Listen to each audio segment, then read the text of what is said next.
Team India star cricketer Virat Kohli ఎలా ఆడతాడా, batting ఎలా చేస్తాడా అని ఎంతో ఆసక్తిగా ఎదురుచూసిన అభిమానులకు నిరాశ ఎదురైంది. పుష్కర కాలం తర్వాత దేశవాళీ క్రికెట్లో పునరాగమనం చేసిన అతడు తీవ్రంగా నిరాశపరిచాడు.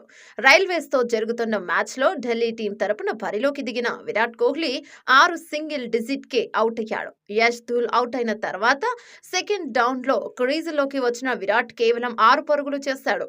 లైన్ అండ్ లెంగ్త్ బాల్ ను ఆడటంలో విఫలమై వికెట్ ను సమర్పించుకున్నాడు. రైల్వేస్ జట్టు బౌలర్ సంగ్వాన్ బౌలింగ్ లో ఆఫ్ స్టంప్ ఎగిరిపడింది. ఫలితంగా కోహ్లీ క్లీన్ బౌల్డ్ అయ్యాడు. దీంతో విరాట్ అభిమానులకు కోహ్లీ బ్యాటింగ్ చూసే సంబరం కాసేపే దక్కినట్లయింది. ఈ అవుట్ తో దేశవాళీ క్రికెట్ బరిలోకి దిగి నిరాశపరిచిన స్టార్ బ్యాటర్ల జాబితాలో కోహ్లీ కూడా చేరిపోయాడు.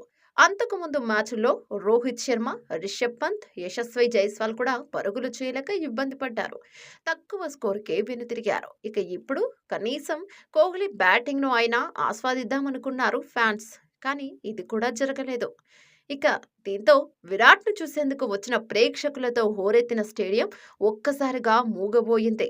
అప్పటి వరకు కోహ్లీ బ్యాటింగ్ కు దిగుతుంటే అభిమానులు నినాదాలతో ఊగిపోయిన మైదానం ఇక అతడి అవుట్ తో నిరుత్సాహపడిపోయింది. చేసేదేమీ లేక అరుణ్ జైట్లీ స్టేడియానికి వచ్చిన అభిమానులు కూడా తిరిగి ఇంటికి వెళ్ళిపోతున్నారు.